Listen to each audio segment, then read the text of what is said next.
오늘 이렇게 좋은 주일을 허락하여 주시고 우리가 주님 앞에 나올 수 있도록 은혜를 주셔서 감사합니다.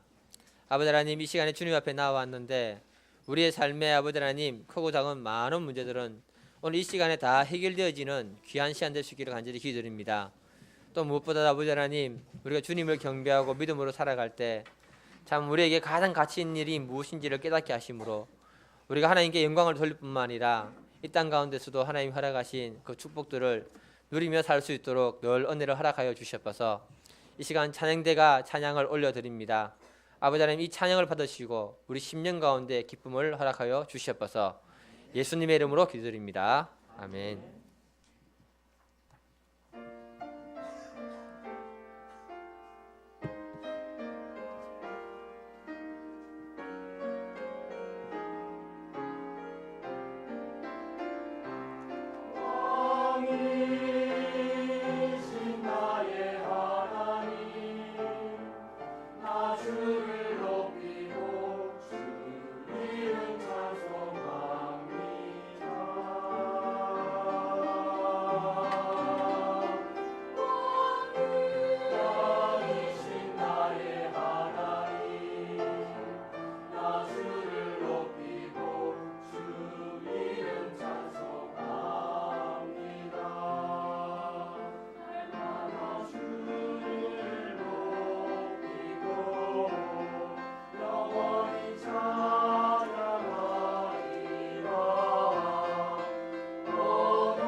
오늘의 말씀입니다. 열왕기하 7장 1절에서 14절입니다.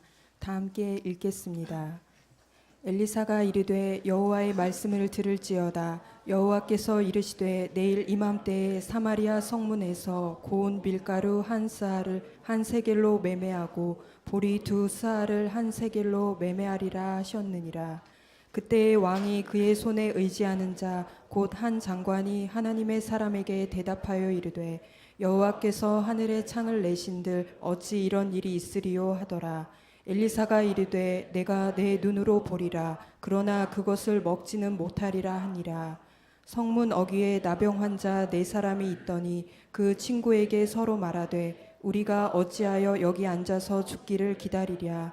만일 우리가 성읍으로 가자고 말한다면 성읍에는 굶주림이 있으니 우리가 거기서 죽을 것이요 만일 우리가 여기서 머무르면 역시 우리가 죽을 것이라. 그런즉 우리가 가서 아람 군대에게 항복하자. 그들이 우리를 살려두면 살 것이요 우리를 죽이면 죽을 것이라 하고 아람 진으로 가려 하여 해질 무렵에 일어나 아람 진영 끝에 이르러서 본즉 그곳에 한 사람도 없으니 이는 주께서 아람 군대로 병거 소리와 말 소리와 큰 군대의 소리를 듣게 하셨으므로 아람 사람이 서로 말하기를 이스라엘 왕이 우리를 치려하여 햇사람의 왕들과 애굽 왕들에게 값을 주고 그들을 우리에게 오게 하였다 하고 해질 무렵에 일어나서 도망하되 그 장막과 말과 나귀를 버리고 진영을 그대로 두고 목숨을 위하여 도망하였습니다. 그 나병 환자들이 진영 끝에 이르자 한 장막에 들어가서 먹고 마시고 거기서 은과 금과 의복을 가지고 가서 감추고 다시 와서 다른 장막에 들어가 거기서도 가지고 가서 감추니라. 나병 환자들이 그 친구에게 서로 말하되 우리가 이렇게 해서는 아니 되겠도다. 오늘은 아름다운 소식이 있는 날이거늘 우리가 침묵하고 있도다. 만일 밝은 아침까지 기다리면 벌이 우리에게 미칠지니 이제 떠나 왕궁에 가서 알리자 하고 가서 성읍 문지기를 불러 그들에게 말하여 이르되 우리가 아람진에 이르러서 보니 거기에 한 사람도 없고 사람의 소리도 없고 오직 말과 나귀만 매어 있고 장막들이 그대로 있더이다 하는지라. 그가 문지기들을 부르매 그들이 왕궁에 있는 자에게 말하니 왕이 밤에 일어나 그의 신복들에게 이르되 아람 사람이 우리에게 행한 것을 내가 너희에게 알게 하노니 그들이 우리가 줄인 것을 알고 있으므로 그 진영을 떠나서 들에 매복하고 스스로 이르기를 그들이 성읍에서 나오거든 우리가 사로잡고 성읍에 들어가겠다 한 것이니라 하니 그의 신하 중 한 사람이 대답하여 이르되 청하건대 아직 성중에 남아있는 말 5마리를 취하고 사람을 보내 정탐하게 하소서.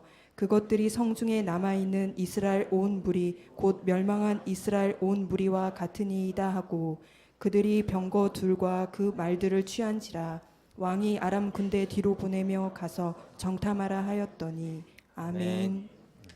우리 제목을 같이 한번 읽어보겠습니다. 네, 시작. 거기 뒤에는 영혼 구원이라는 말이 같이 포함되어 있습니다. 예. 제가 2차 세계대전을 배경으로 하는 영화를 집에서 본 적이 있는데요. 집에서 TV만 보느냐 이러면 곤란합니다. 그 영화 한 장면이 뭐냐면은 독일 나치에게 저항을 하던 레지스탕스들이 잡혀가지고 한 사람씩 처형당하는 그런 광경이었어요. 포로들이 기둥에 묶이는 과정에서 한 사람은 자신은 너무 억울하다는 거예요. 그러면서 나는 장사를 위해서 돈을 벌던 사람이지 무슨 저항 운동이나 이런 것들을 한 번도 해본 적이 없다 이렇게 얘기를 합니다. 내가 오늘 이렇게 죽는 것은 너무 억울하다 막 소리를 질렀습니다. 그런데도 나치들은 아랑곳하지 않고 그 사람을 기둥에 묶고 죽이려고 하는 거예요. 그때 이미 묶여있던 저항군 레지스탕스가 무슨 말을 하느냐, 죄가 없다고 하는 사람에게 하는 말이 당신이 아무것도 하지 않은 그것이 바로 당신이 죽을 죄다 이렇게 얘기를 한 거예요. 그러면서 무슨 말을 하냐면은 이미 5년 전부터 이 나라 이 땅에는 전쟁이 있었고 수많은 젊은이들이 죽었다. 우리 조국이 멸망될 위기, 문을 닫아야 할 그 위기 속에 처했는데 지금까지 당신이 아무것도 하지 않았다면 그것이 바로 당신이 죽어야 할 이유이다 이렇게 얘기를 한 겁니다.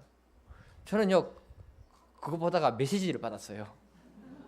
제 가슴이 정말 이 가슴에 와닿는 말씀이더라고요. 복음이구나. 예. 우리가 생각하면 죄라면 보통 하지 말라고 하는 것을 안 하는 것이 하지 말라 하는 것을 하는 것이 죄라고 생각하잖아요. 그런데 우리가 정말 해야 할 일이 무엇인지 알면서도 그 일을 하지 않는 것도 하나님 편에서는 죄라는 것을 말하고 있는 것입니다. 이미 한국 교회는요 많은 어려움들 속에 있습니다. 점점 한국 교회의 힘이 빠지고 있고요. 많은 교회들이 분쟁과 어려움 속에서 문을 닫고 있는 상황입니다. 영적으로 보면요.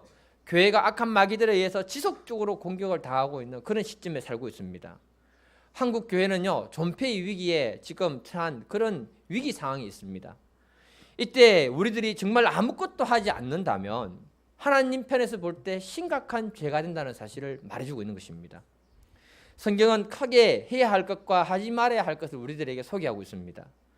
우리는 하나님 편에서 소극적으로 하지 말아야 할 것을 안 하면 죄를 안 짓는 것으로 생각하기 쉽습니다. 그러나 하나님 편에서 적극적으로 해야 되는 것이 있는데도 불구하고 하지 않는다면 그것이 굉장히 큰 죄라고 말하고 있는 겁니다. 그래서 우리가 반드시 해야 될 일, 또 우리가 그 사명을 맡았다면 그 일을 할 수 있는 사람들이 될 수 있기를 간절히 기도드립니다. 예수 믿고 구원받은 기독인들에게는요, 하나님이 크게 두 가지 사명을 주셨습니다. 하나는 사회적 책임을 주셨는데요, 세상에 가난하고 고통당하고 굶주린 사람들에게 먹이고 도와주는 그 책임이 우리에게는 있습니다.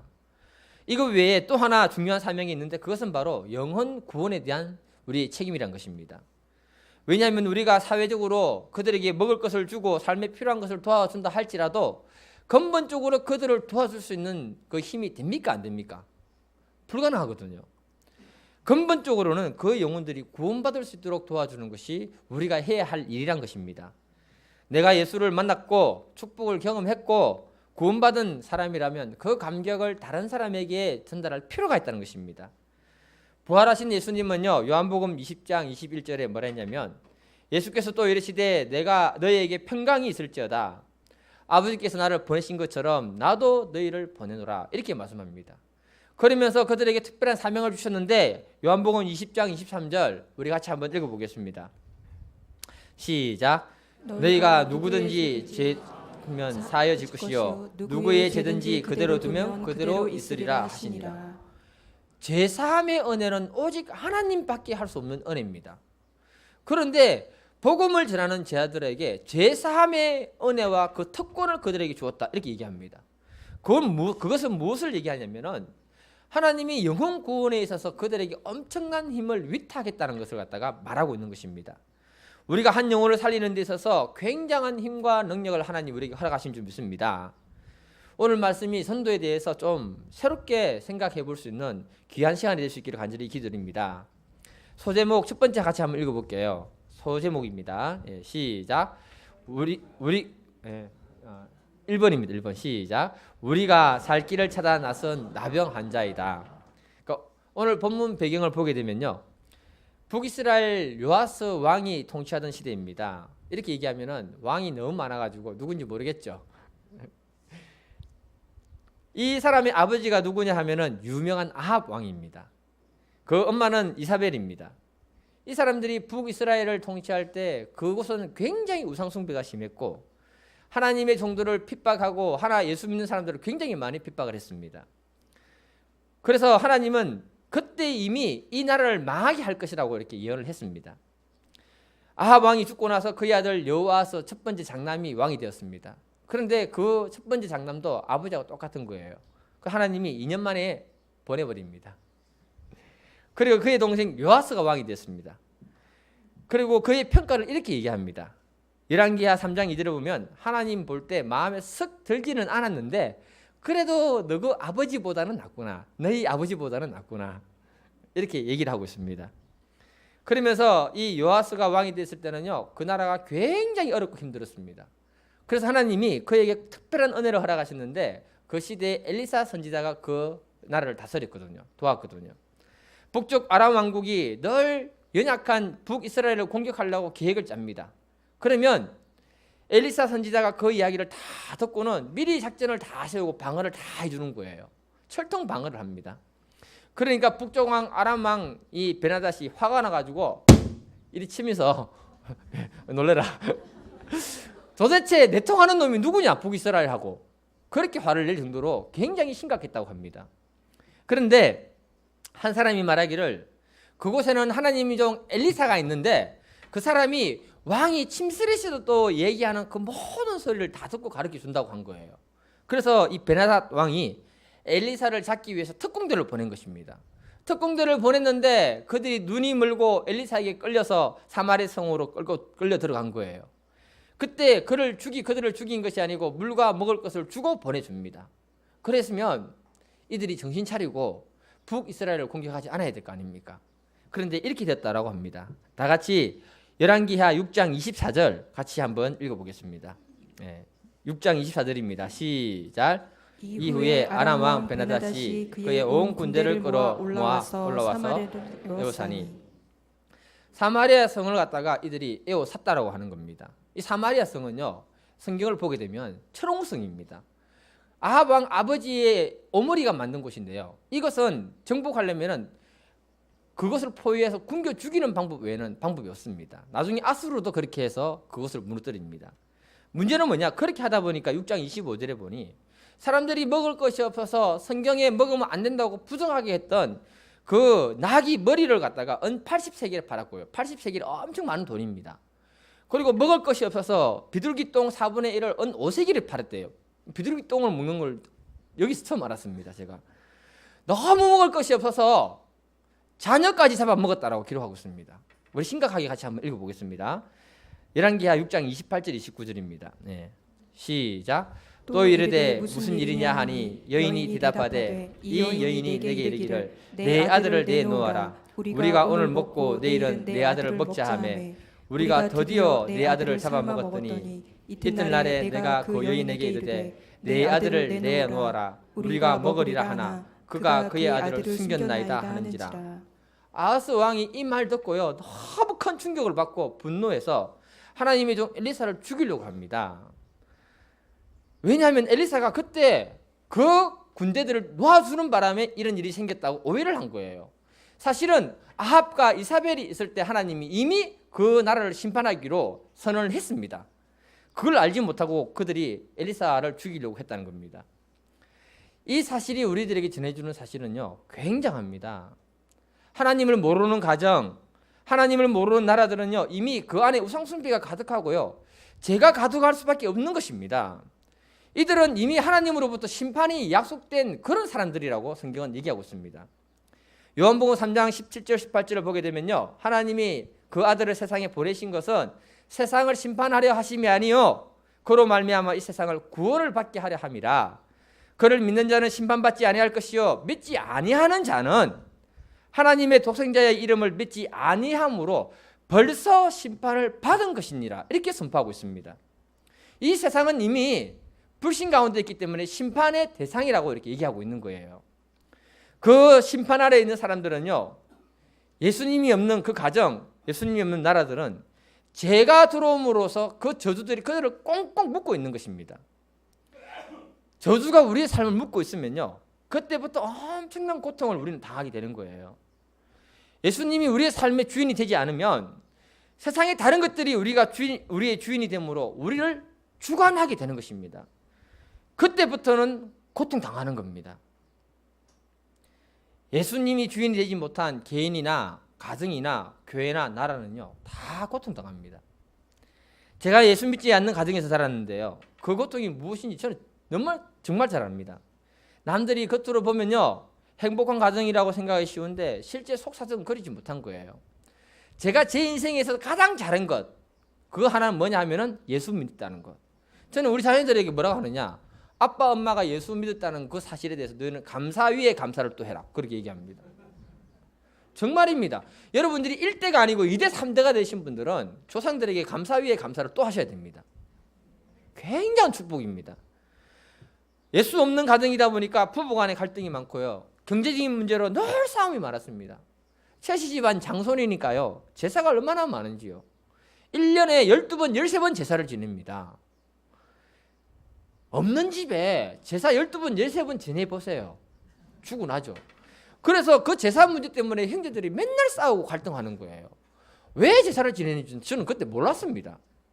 그리고 저는 부모님과 어릴 때부터 사이가 안 좋았어요. 나쁜 놈이죠. 돈이 주인이 되니까요, 돈이 없을 때는 그게 우리를 불행하게 만들더라고요. 그러면 돈이 주인이 됐을 때 돈이 많으니까요 그 문제가 결국은 부모님 이혼하게 만들더라고요. 지금 와서 돌아보니까 예수님이 없는 가정, 나라는 이미 눈에 보이지 않는 저주의 성으로 똘똘 둘러싸여져 있는 겁니다. 이렇게 되면 인간의 상식을 넘어선 이하 일들이 일어날 수밖에 없는 거예요. 지금 뉴스를 보게 되면은 일어나는 일들을 보면 인간의 상식으로 일어나면 안 되는 일들이 너무 많이 일어나고 있습니다. 그건 다 예수가 없기 때문에 그런 거예요. 우리가 정말로 행복해지고 싶으면요 절대적으로 주님의 통치 아래 들어와야 됩니다. 예수님이 참 주인이 될 때 우리에게 참 평안이 주어지고 참 행복이 주어지는 겁니다. 많은 사람들은 불행이 어디서 오는지를 모르고 있어요. 예수님이 뭐라 했느냐, 우리 요한복음 10장 10절을 한번 읽어보겠습니다. 요한복음 10장 10절입니다. 시작. 도둑이 오는 것은 도둑질하고 죽이고 멸망시키려는 것뿐이요 내가 온 것은 양으로 생명을 얻게 하고 더 풍성히 얻게 하려 함이라. 것이라. 마귀가 우리의 삶을 무너뜨리고 마귀가 우리의 삶을 도둑질하고 있다고 합니다. 그것으로부터 고통이 출발되기 시작하는 거예요. 이런 고통이 너무 심하면 사람의 마음에 뭐가 들어오는 줄 아세요? 고통에서 벗어나고 싶다. 제가 칼럼에 썼거든요. 고통에서 벗어나는 길은 둘 중 하나입니다. 그 집을 탈출하든지 아니면 자살하든지. 예. 이때 들어오는 생각이 또 뭐냐? 살기 위해서 하나님을 찾을 수밖에 없는 상황으로 갈 수 있게 된다는 것입니다. 오늘 본문 열왕기하 7장 3절을 보면요, 4명의 나병 환자를 소개하고 있어요. 나병 환자들은 성 밖에 버려진 존재들입니다. 그리고 그들은요, 가족이 가져주는 음식이 있을 때 먹고 사는 거예요. 그런데 성 안에 먹을 것이 없어서 자녀들을 잡아먹는데 그들은 오히려 더 먹을 것이 없으니까 죽어야 되는 상황입니다. 다시 말해서 이들은요, 버림받은 자, 저주받은 자, 저주를 인해서 고통이 무엇인지를 아는 그런 사람을 갖다가 상징적으로 표현한 사람인 겁니다. 그들이 할 수 있는 건 뭐냐? 이래 주거나 저래 주거나 똑같아. 그래서 결단을 내렸습니다. 그게 4절입니다. 같이 한번 읽어보겠습니다. 본문 4절인데요. 예. 시작. 만일 우리가 성읍으로 가고자 말한다면 성읍에는 굶주림이 있으리니 우리가 거기서 죽을 것이요 만일 우리가 여기서 머무르면 역시 우리가 죽을 것이라. 그런즉 우리가 가서 아람 군대에게 항복하자. 그들이 우리를 살려주면 살 것이요 우리를 죽이면 죽을 것이라 하고. 나병 환자는 이래 죽거나 저래 죽거나 똑같다. 본전이다. 그러니까 죽음을 무릅쓰고 살 길을 찾아 떠나자라고 결단을 내렸던 것입니다. 나병 환자가 누구냐면요, 오늘날 이 시대에요, 이 자리에 앉아 계시는 저와 여러분이 되는 겁니다. 저 기분 나쁘게 생각하시면 안 됩니다. 지금 우리들의 모습을 보면 거룩하고 멋진 모습이지만요, 사실 예수 만나기 전에 우리의 모습을 보면 저주 속에 있었고요, 고통 속에 있었던 나병 환자와 똑같습니다. 이걸 어떻게 아느냐 하면은 저희 교회는 과거에 적나라하게 우리의 모습을 소감으로 다 발표했거든요. 소감 들어보면요, 정상적인 사람이 하나도 없는 것 같아요. 전부 상처받고요, 찢어지고요, 젊은 사람들인데 무슨 원한이 거리도 많은지, 그리고 지방대라는 실패의식과 낮은 자존감을 가진 사람들이 너무 많았습니다. 그런데 우리가 이렇게 멀쩡하게 지금 살아있는 이유는 뭐냐 하면, 나병 환자처럼 죽을 수밖에 없었지만 이래 주거나 저래 주거나 믿져봐야 본전이라는 생각에 결단하고 예수님께 나왔기 때문에 지금 살고 있는 거예요. 그리고 그 저주의 성을 떠나서 예수님께 나왔기 때문에 지금 이런 모습으로 살고 있는 것입니다. 과거 불신 가정들은요, 무슨 말을 하냐면은 한 가정에 2가지 종교가 들어오면 집안이 망한다, 집안이 박살난다라고 말을 했습니다. 그런데요, 예수 믿지 않아도 그 상황이 죽을 상황인데 어떡합니까? 그래서 예수 믿기로 하고 결단하고 주님께로 나왔던 겁니다. 주님께로 와보니까 놀라운 것을 발견했어요. 그게 뭐냐? 죄와 저주로 죽어가는 그 인생들에게 하나님이 허락한 그 축복, 그 복음이 무엇인지를 발견하고 경험했다는 겁니다. 오늘 본문에서도 나병 환자들이 놀라운 것을 발견합니다. 본문 8절인데요. 우리 같이 읽겠습니다. 8절. 시작. 그 나병 환자들이 진영 끝에 이르자 한 장막에 들어가서 먹고 마시고 거기서 은과 금과 의복을 가지고 가서 감추고 다시 와서 다른 장막에 들어가 거기서도 가지고 가서 감추니라. 나병 환자들이 적군에게 가면 죽을 줄 알았는데, 우리가 예수님께로 가면 죽을 줄 알았는데, 오히려 예수님께 가보니까 영적으로 육적으로 우리의 배고픈 것들을 해결해 주고 놀라운 축복이 있다는 것을 발견한 거예요. 이것이 복음이라고 오늘 본문에서 얘기하고 있는 것입니다. 이 자리에 앉아 계시는 분들은요, 이런 복음을 다 경험하신 분들이 저는 믿습니다. 그렇다면 우리가 잊지 말아야 하는 것이 뭐냐? 과거에 내가 어떤 존재였는가? 이것을 잊어서는 안 된다는 것입니다. 지금 여러분들이 보실 때 저를 보니까 어떻습니까? 좀 괜찮게 보이지 않습니까? 넥타이도 메고 괜찮다고 좀 하세요 좀. 그런데 아직도 수리해야 되고 고쳐야 되고 손봐야 할 것이 너무 많아요. 왜냐하면 저의 출발점이 마음적으로 볼 때 나병 환자였기 때문에 그런 겁니다. 나병 환자들이 치유받고 회복되어도요, 그 이그러진 모습은 그대로 있습니다, 여러분. 그런데도 제가 이렇게 멀쩡하게 이 강단에서 말씀을 전할 수 있는 이유는 나는 살 길을 위해 떠났는데 예수님을 만났고 내 인생에 그분이 내 인생을 새롭게 해주셨다는 거예요. 한마디로 말하면요, 주님의 은혜라는 것입니다. 이 은혜 생각할 때 내 마음 한구석에는요, 나를 전도하고 양육했던 분들에 대한 감사가 지금도 있는 거예요. 사실 그분들이 없었으면 저도 없는 것입니다. 복음이 뭔지 모르는 그 시절에 말씀으로 양육해주고요, 하나님이 풍성함으로 인도하신 그분들이 있었기 때문에 제가 있는 것입니다. 그분들의 전도와 도움이 있었기 때문에 나병 환자 같은 우리가 하나님의 축복 속에 살아가는 믿음의 사람이 된 줄 믿습니다. 믿음의 역사, 구원의 역사는요, 이 4명의 나병 환자처럼 살 길을 찾아 떠나는 것으로부터 시작한다는 사실을 기억할 수 있기를 바랍니다. 그 은혜를 다른 사람에게 전할 수 있기를 바랍니다. 두 번째 소제목 같이 한번 읽어보겠습니다. 두 번째 소제목 시작. 복음을 경험한 사람에게 주어진 거룩한 부담감. 오늘 본문 구조를 보면 정말 재미있습니다. 저만 재미있는 것 같은데요. 그 사마리아 성 안에 보게 되면 저주와 죽음이 가득하잖아요. 그런데 하나님이 누굴 두었냐면은 하나님의 종 엘리사를 두었다는 거예요. 그 상황 속에서 엘리사를 죽이고자 사람들이 합니다. 그러니까 엘리사가 뭐라고 하느냐?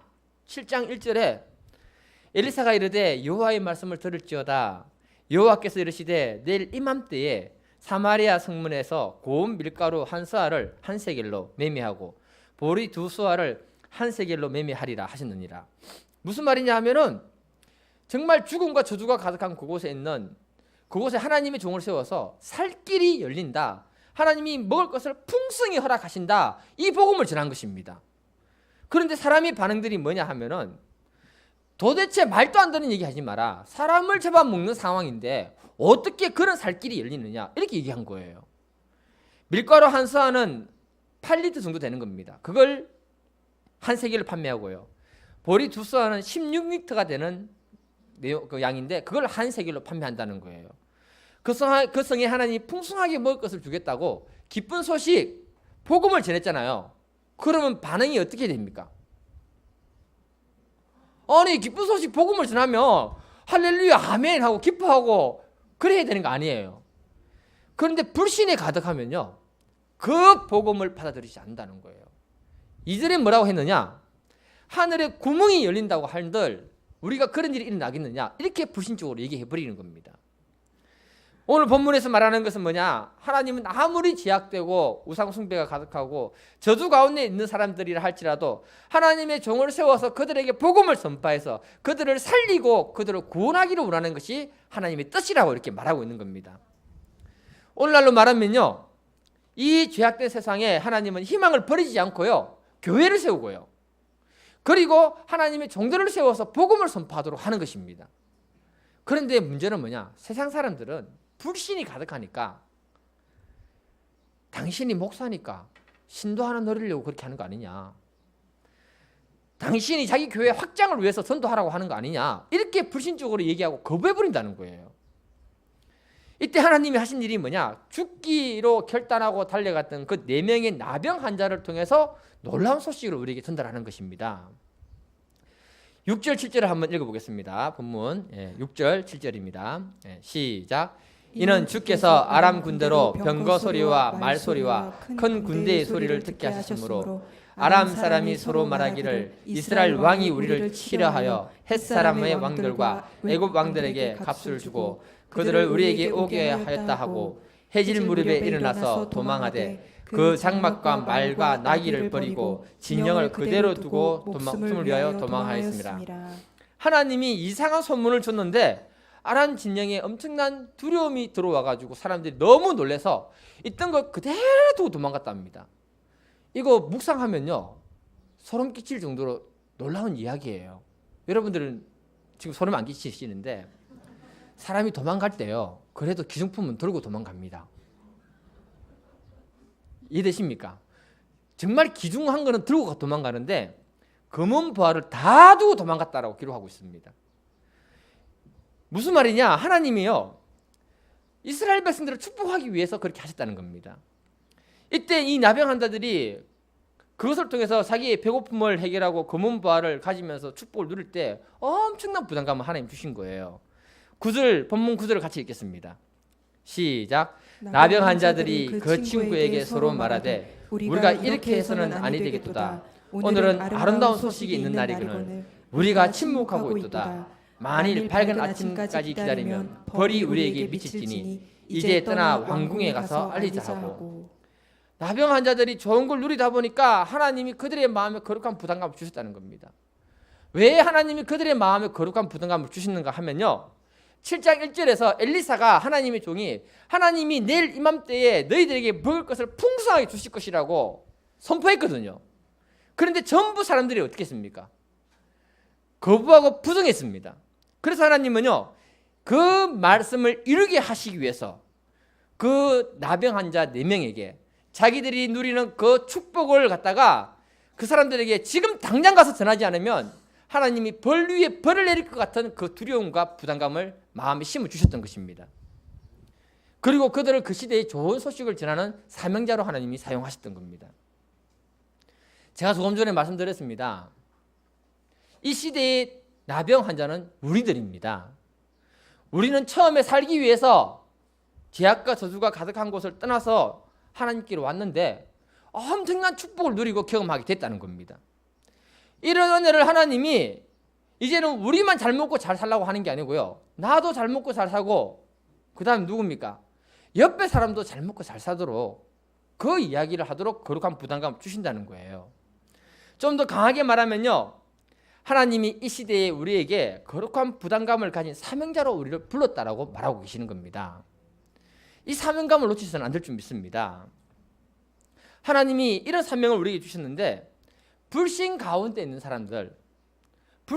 사람들은요 절대로 하나님의 말에 귀를 기울이지 않습니다. 그래서 이 4명의 나병 환자가 복음을 전했을 때 12절을 보면 이런 반응이 나옵니다. 왕에게 얘기했더니 왕이 뭐라고 하느냐, 우리가 굶주리고 있는 거 적군이 다 안다. 나가면은 적이 매복하고 있다가 우리를 죽일 것이다. 이렇게 그들의 모략으로 판단하는 거예요. 세상의 사람들은요 불신이 가득하기 때문에 우리가 전도하고 그들에게 복음을 전하면은 어떤 꿍꿍이가 있겠지, 속임수가 있겠지 하면서 액면 그대로 그것을 받아들이지 않습니다. 그럼에도 불구하고 13절에 이런 일이 일어납니다. 13절을 제가 쉬운 성경으로 읽어드리겠습니다. 신하 가운데서 한 사람이 대답했습니다. 이대로 있다가는 이 성 안에 남아있는 모든 이스라엘 백성도 이미 죽은 사람들처럼 죽게 될 것이 뻔합니다. 그러니 몇 사람에게 남아있는 말 5마리를 타고 밖으로 나가서 한번 살펴보게 하는 것이 어떻겠습니까? 이렇게 제안한 겁니다. 다시 말해서 무슨 말이냐, 아무리 불신이 팽배한 그 세상이라 하더라도요 절대 절망 속에 있는 사람들은 신랄 같은 희망이라도 있으면 그걸 붙들고자 하는 사람이 있다는 것을 말하고 있는 거예요. 우리들의 사명은 다른 것이 아니고요, 나병 환자들처럼 우리가 경험하고 누리고 있는 것들을 그냥 전하면 됩니다. 전하면 그들 가운데 절대 절망이 있는 사람들은 그 소식을 듣고 신라 같은 희망을 붙들어 보고자 하는 사람이 나오는데 그것이 바로 전도라고 이렇게 말하고 있는 거예요. 중요한 것은 우리가 나병 환자들처럼 이런 거룩한 부담감을 가졌는가가 문제입니다. 에스겔 3장 17절을 보면요, 하나님이요 에스겔에게 굉장히 거룩한 부담감과 사명감을 주셨습니다. 인자야, 내가 너를 이스라엘 족속의 파수꾼으로 세웠으니 너는 내 입의 말을 듣고 나를 대신하여 그들을 깨우치라. 그리고는 그에게 굉장한 부담감을 주시는데 같은 목소리로 에스겔 3장 18절 19절 읽겠습니다. 시작. 가령 내가 악인에게 말하기를 너는 꼭 죽으리라 할 때에 내가 깨우치지 아니하거나 말로 악인에게 일러서 그의 악한 길을 떠나 생명을 구원하게 하지 아니하면 그 악인은 그의 죄악 중에서 죽으려니와 내가 그의 핏값을 내 손에서 찾을 것이고 내가 악인을 깨우치되 그가 그의 악한 마음과 악한 행위에서 돌이키지 아니하면 그는 그의 죄악 중에서 죽으려니와 너는 내 생명을 보존하리라. 아멘. 하나님이 에스겔에게 무슨 말을 했느냐, 악인에게 복음을 선포해서 그가 복음을 받아들이면 구원받을 것이요, 받아들이지 않으면 그는 그 죄값으로 죽을 것이다. 그러나 그 일을 네가 해야 되는데 하지 않아서 그가 죽게 되면 그 생명에 대한 핏값은 내가 너 손에서 찾겠다. 하나님이 이렇게 거룩한 부담감을 주었습니다. 우리가 진정 복음을 경험했다면 하나님 앞에 거룩한 부담감을 가지는 믿음의 사람이 될 수 있기를 간절히 기도드립니다. 페이스북에 보니까 이런 영상을 소개하더라고요. 우리나라 최초의 휘장 세례를 받은 양반집 부인 점산덕 부인에 대해서 소개하더라고요. 혹시 보신 분이 있는지 모르겠습니다. 이분이 굉장히 높은 양반집 부인이었는데요. 그 당시 유교 문화가 굉장히 강한 그 시대에 그 시대의 여인은 지옥 같고 절망만 가득했다고 합니다. 자신이 나이가 조금 들자마자 남편이 첩을 바로 뒀대요. 그러니까 오늘날 이 시대에 살아가는 모든 여자분들은 굉장히 감사하게 생각하시기를 바랍니다. 정말이죠. 예. 그리고는 왕래를 끊어버린 거예요. 그래서 종갓집 부인으로서 굉장히 많은 어려움을 겪게 되고 절망만 있게 되는 그 가운데 어떤 소문을 들었느냐? 여자도 남자와 똑같이 입교할 수 있다는 그런 소문을 들은 겁니다. 그 시대는 남녀 평등이 아니잖아요. 남녀가 평등하게 입교할 수 있다는 그 말을 듣고는 누가 전도한 것도 아닌데 그 소문만 듣고 80리길이 되는 평양길을 갔다가 바로 달려가가지고 그때 당시에 선교사 후를 만난 겁니다. 80리길을 계산해 보니까 32km더라고요. 그 시대 남녀가 유별난 시대라서 그 사람에게 복음을 듣고 나서 세례를 받고 싶었는데 외국인 남자하고 여자가 방에서 세례를 받는다 하니까 좀 이상하잖아요. 그래서 방 중간에 그 커튼을 치고는 거기에 목을 내밀고는 그리고 세례를 받았던 첫 번째 사람이 그 여인이라고 합니다. 그리고 나서 삶에 아무런 낙이 없을 때 바람 따라 들려오는 그 소문 듣고요. 단숨에 32km를 달려갔다는 거예요. 이 이야기를 보면서 이 여인이 그 시대 나병 환자 같은 존재였다. 그때부터 남편의 핍박이 엄청나게 많았다고 합니다. 그때마다 남편 몰래 이틀을 걸어서 주일 예배를 드리고요. 양반집 부인이면 체면이 굉장히 높잖아요. 다 버려놓고 우물가 여인처럼 예수님만 전했다고 합니다. 그렇게 사람들이 뭐라고 하느냐? 잘 사는 마님이 뭐 때문에 저 꼴을 하고 다니냐면서 손가락질하고 조롱했다고 합니다. 그때마다 복음을 경험한 그녀가 뭐라 했느냐? 내가 예수님을 믿기 전에는 자유하지 못하더니 예수님을 알고 이처럼 기쁘고 행복한데 여러분도 나와 같이 그 기쁨을 누려야 하지 않겠습니까? 그러면서 전도를 했다는 겁니다. 그래서 결국은 그 두 며느리도 예수를 믿고 영접하고 두 아들도 예수를 믿고 영접하고요. 아들들은 그 재산을 팔아서 교회를 짓는데 헌금했고요. 그녀는 예수님을 전하지 않고는 견딜 수 없는 거룩한 부담감 때문에 그 시대의 600명을 주님의 교회로 인도했다는 거예요. 우리 교회에 이런 분 한 분 계시면요. 금방 교회 부흥합니다. 그리고 이 여인이 그 시대에 여성 개혁 운동에 앞장서서 일했던 그 사람이었습니다. 그녀는 살기 위해서 예수님께 나왔는데요.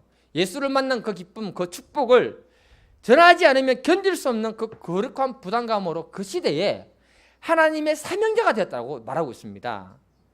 오늘날 이 시대도 이런 믿음의 역사가 일어나야 할 줄 저는 믿습니다. 마무리하겠습니다.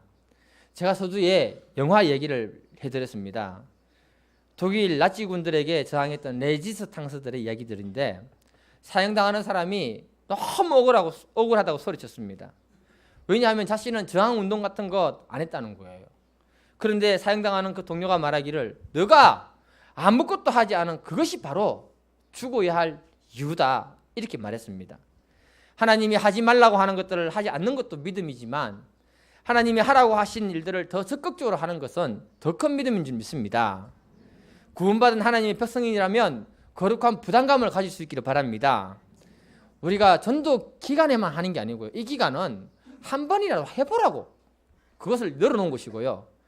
늘 영혼에 대한 거룩한 부담감을 가지고 전도할 수 있기를 간절히 기도드립니다. 오늘 이 말씀 가지고 우리가 잠시 기도하도록 하겠습니다. 다 같이 기도하겠습니다. 주여 아버지 하나님 감사합니다. 저희들에게 아버지 하나님 참 복음을 허락하시고 복음이 무엇인지 알게 해주셔서 감사합니다. 또한 아버지 하나님 우리의 심령에 거룩한 부담감을 주님께서 허락하여 주셔서 그 거룩한 부담감을 가지고 아버지 하나님 많은 영혼들을 주님 앞으로 인도할 수 있기를 원합니다. 이 시대에 아버지 하나님 주님이 하라 하신 것들을 우리가 하지 않으면 그것도 죄라는 사실을 깨닫게 하심으로 우리가 주님 앞에 적극적으로 주님 명령하신 일을 감당할 수 있는 믿음의 사람으로 살 수 있도록 도와주시옵소서. 오늘 이 시간에 주님께서 은혜를 허락하시고 말씀을 주셔서 감사합니다. 예수님의 이름으로 기도드립니다. 아멘.